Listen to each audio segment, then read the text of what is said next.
Hello everyone, हमारे channel में आप सबका स्वागत है। कैसे हैं आप लोग? आई होप अच्छे होंगे, आपकी तैयारी अच्छी चल रही होगी। तो जैसा कि आपको पता है कि हम यूपी ट्रिपल एससी के पीवाईक्यूज देख रहे हैं, जिसमें हम सब्जेक्ट वाइज पीवाईक्यूज कर रहे हैं, जिसमें हमने सबसे पहला सब्जेक्ट पॉलिट्री चूज किया है। इसके कई चैप्टर्स हम कर चुके हैं और आज हम आगे का चैप्टर करेंगे।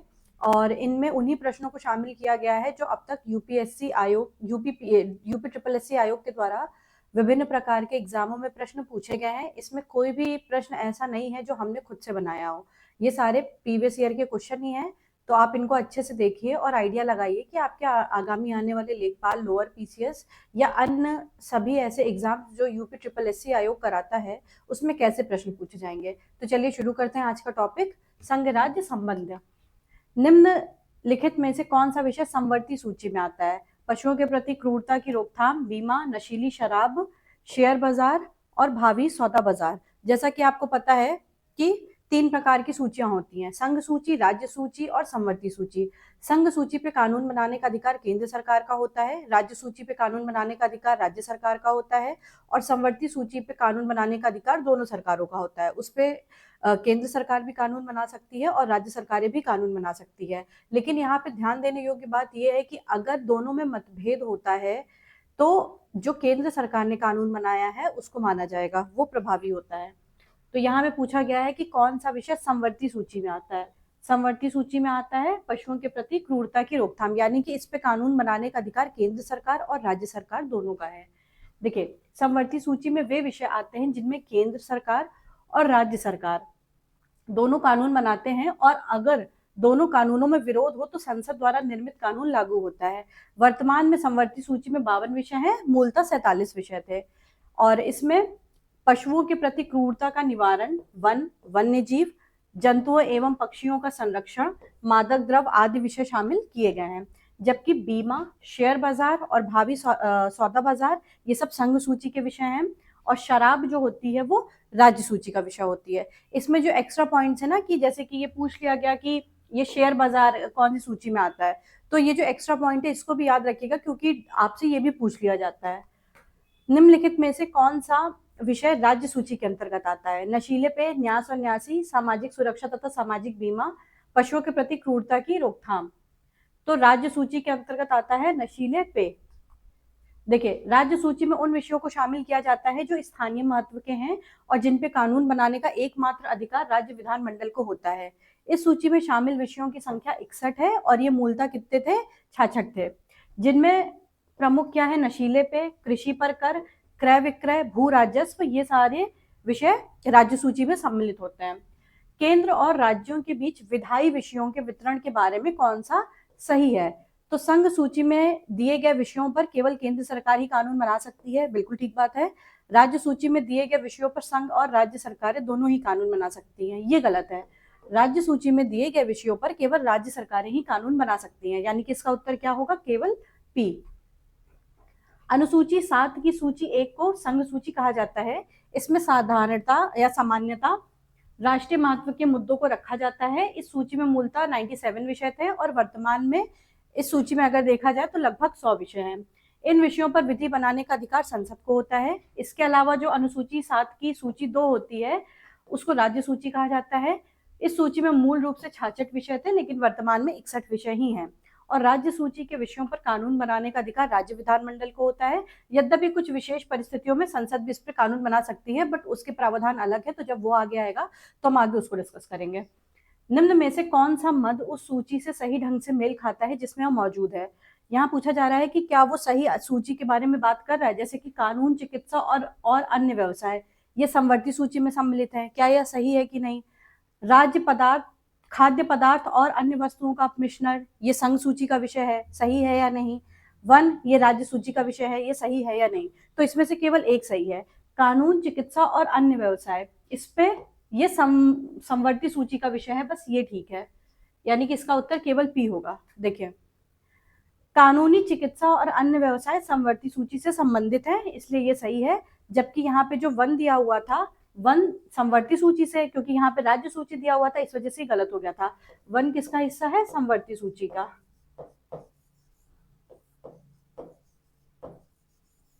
ठीक है, वन समवर्ती सूची से और खाद्य पदार्थ और अन्य वस्तुओं का अपमिश्रण समवर्ती सूची से संबंधित है। यहाँ पे संघ सूची दिया हुआ था इस वजह से गलत था, ये भी समवर्ती सूची का ही हिस्सा है। आगे बढ़ते हैं। वजन और माप के मानकों का संस्थापन किसका हिस्सा है? इसका संस्थापन किसका हिस्सा है? संघ सूची का, अवशिष्ट सूची का, राज्य सूची का या समवर्ती सूची का? बात हो रही है वजन माप के मानकों का, ये है हिस्सा समवर्ती सूची का। देखिए, संविधान की अनुसूची 7 में 3 सूचियां दी गई हैं। इसमें संघ सूची है, राज्य सूची है और समवर्ती सूची है। समवर्ती सूची में राष्ट्रीय और स्थानीय दोनों प्रकार के विषयों को रखा गया है और इस पर विधि बनाने का अधिकार संसद और राज्य विधानमंडल दोनों को होता है। वर्तमान में इसमें कुल 52 विषय हैं, ठीक है। और जो बाट माप है ये क्रमशः 33A में है। इतनी डिटेलिंग आपसे नहीं पूछी जाएगी, बस आप इतना याद रखिएगा कि ये कौन सी सूची में सम्मिलित है। और वजन और माप के मानकों का संस्थापन समवर्ती सूची का हिस्सा है। आगे बढ़ते हैं। 1990 में सरकारिया आयोग की सिफारिश पर राज्यों के बीच नीतियों, आम हित के विषय तथा विवादों पर गठन किया, चर्चा या उनकी जांच के लिए क्या गठित किया गया था? नीति आयोग, राष्ट्रीय विकास परिषद, वित्त आयोग या अंतर्राज्यीय परिषद? सरकारिया आयोग की सिफारिश पर राज्यों के बीच नीतियों, आम हित के विषयों और विवादों पर क्या गठन किया गया था? तो ये गठन किया गया था अंतर्राज्यीय परिषद। देखिए, 1990 में सरकारिया आयोग की सिफारिशों पर राज्य के बीच नीतियों, आम हित के विषयों और विवादों पर चर्चा और उनकी जांच के लिए अंतर्राज्यीय परिषद का गठन किया गया था। भारतीय संविधान के अनुच्छेद 263 में केंद्र और राज्यों के बीच समन्वय स्थापित करने के लिए राष्ट्रपति एक अंतर्राज्यीय परिषद की स्थापना करते हैं। ये पॉइंट बहुत इंपॉर्टेंट है कि अंतर्राज्यीय परिषद की स्थापना कौन करते हैं? राष्ट्रपति करते हैं और प्रधानमंत्री इस परिषद का अध्यक्ष होता है। परिषद में प्रधानमंत्री और उसके द्वारा मनोनीत 6 कैबिनेट मंत्रियों के अतिरिक्त राज्यों और संघ राज्यों के मुख्यमंत्री और प्रशासक भी इसके पदेन सदस्य होते हैं। आगे बढ़ते हैं। विकलांग और अनियोज्य के लिए राहत किसका हिस्सा है? समवर्ती सूची, संघ सूची, राज्य सूची या अवशिष्ट सूची? विकलांग और अनियोज्य के लिए राहत किसका हिस्सा है? तो ये राज्य सूची का हिस्सा है। भारतीय संविधान की अनुसूची 7 की सूची 2 को राज्य सूची कहते हैं। इसमें कुल 61 प्रविष्टियां हैं। इन सूची में वे विषय शामिल होते हैं जिन पर राज्य को विधान बनाने की अनन्य शक्ति होती है। इसके अंतर्गत लोक व्यवस्था, पुलिस, स्थानीय शासन, ये भी आप याद करते चलेंगे। जैसे विकलांग और नियोज वाला तो हमने लर्न ही कर लिया। इसके अलावा और क्या क्या है? लोक स्वास्थ्य, पुलिस, स्थानीय शासन, विकलांगों और अनियोज्य के लिए राहत कार्य, ये सभी विषय भी इसमें सम्मिलित होते हैं। 14वें वित्त आयोग के अंतर्गत वो कौन सा वृहत्तम मानदंड है जिसके आधार पर केंद्र द्वारा संग्रहित कर को राज्यों के साथ बांटा जाता है? राज्य का क्षेत्रफल, राजकोषीय अनुशासन, राज्य की जनसंख्या या राजकोषीय क्षमता? तो इसका उत्तर क्या होगा? राजकोषीय क्षमता।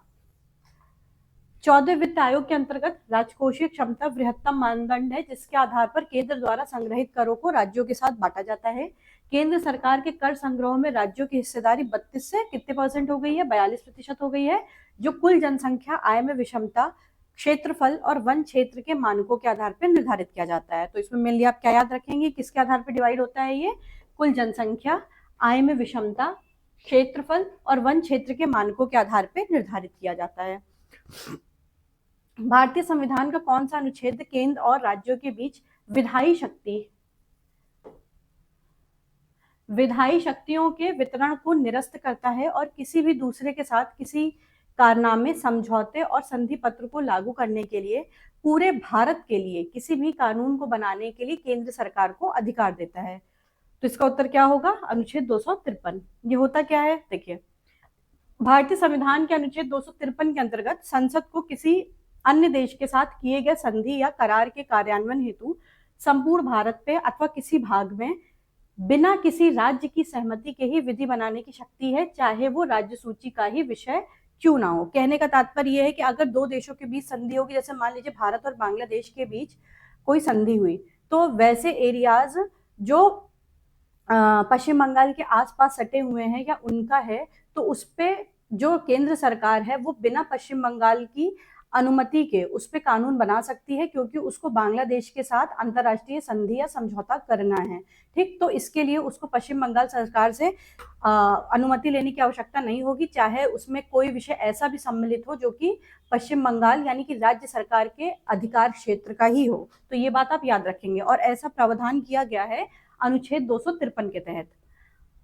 फिर आप ये याद रखें कि 7वीं अनुसूची में संघ सूची के प्रविष्टियों में 14 में विदेशों से संधि और करार और विदेशों द्वारा किए गए संधि करारों और अभिसमयों के कार्यान्वयन का उल्लेख किया गया है।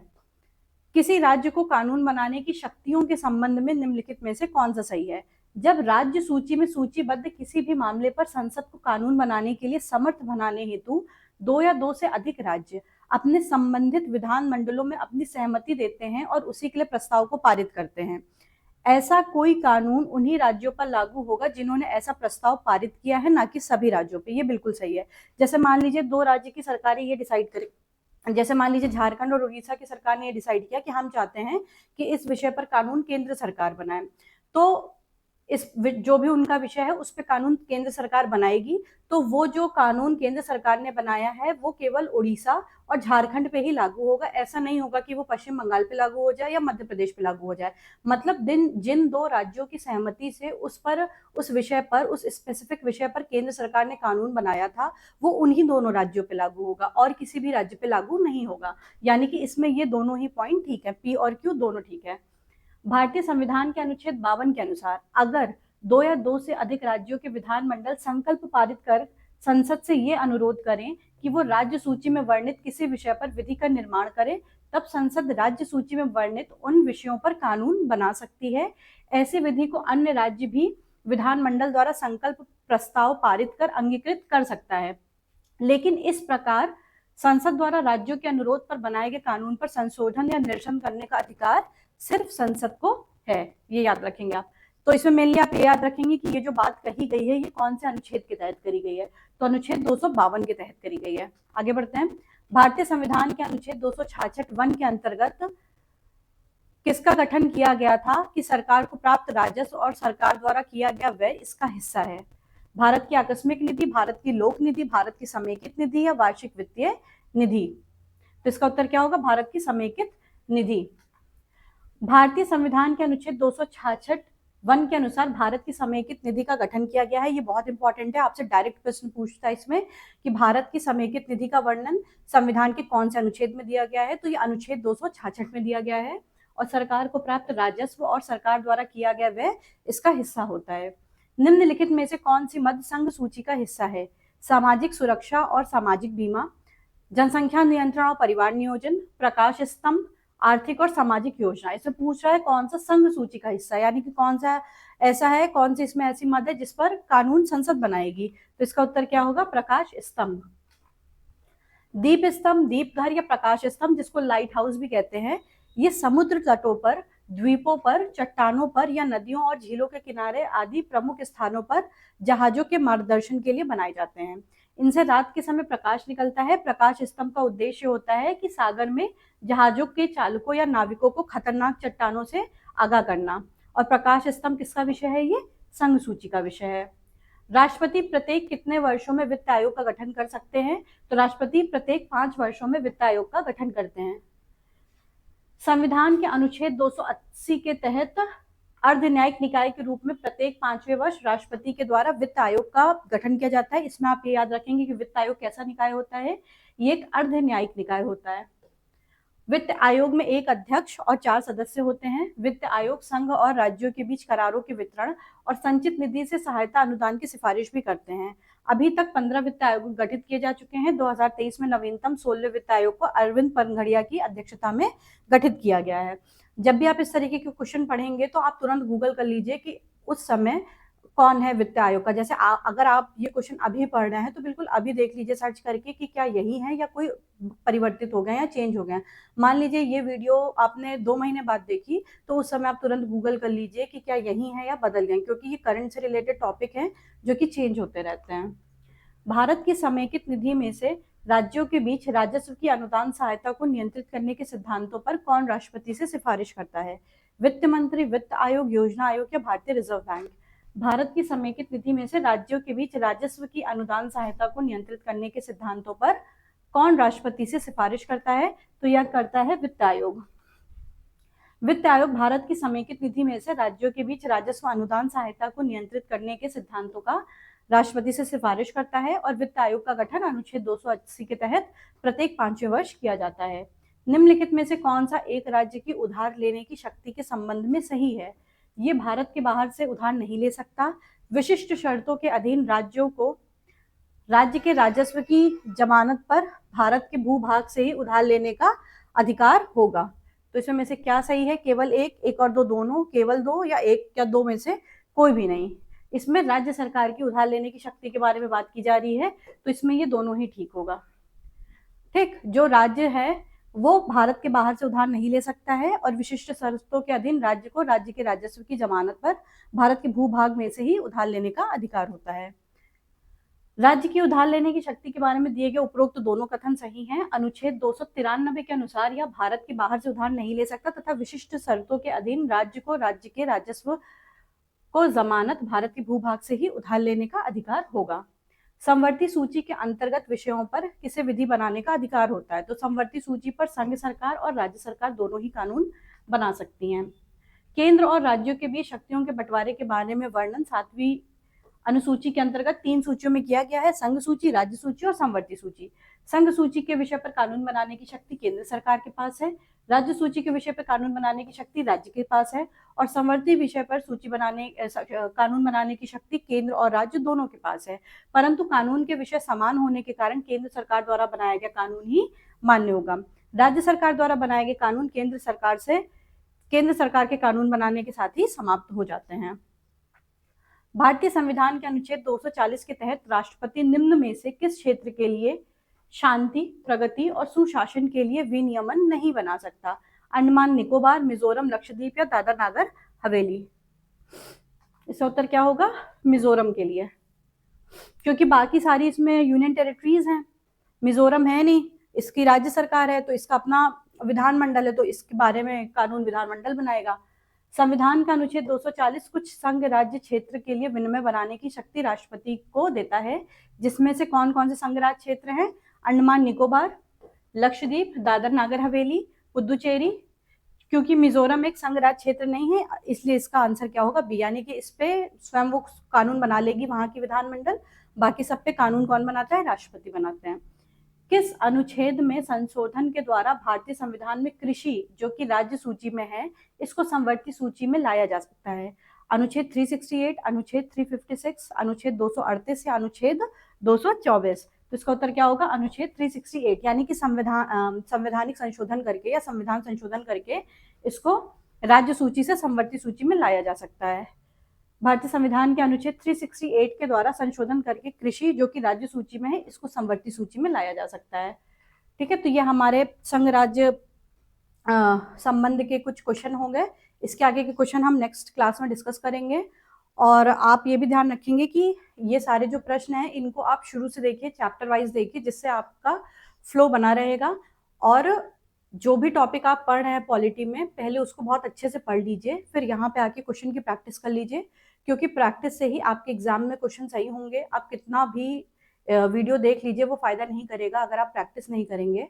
तो हमारे साथ जुड़िए और प्रैक्टिस करते रहिए। इसके अलावा जो मिसलिनियस टॉपिक्स होते हैं, जहाँ से हमेशा एक प्रश्न बनने की संभावना रहती है, वैसे टॉपिक्स हम अपने वन टॉपिक वन क्लास में कवर कर रहे हैं, तो आप उनको भी जाके देख सकते हैं और अपने क्वेश्चंस प्रिपेयर कर सकते हैं। आज के लिए इतना ही। Thank you very much.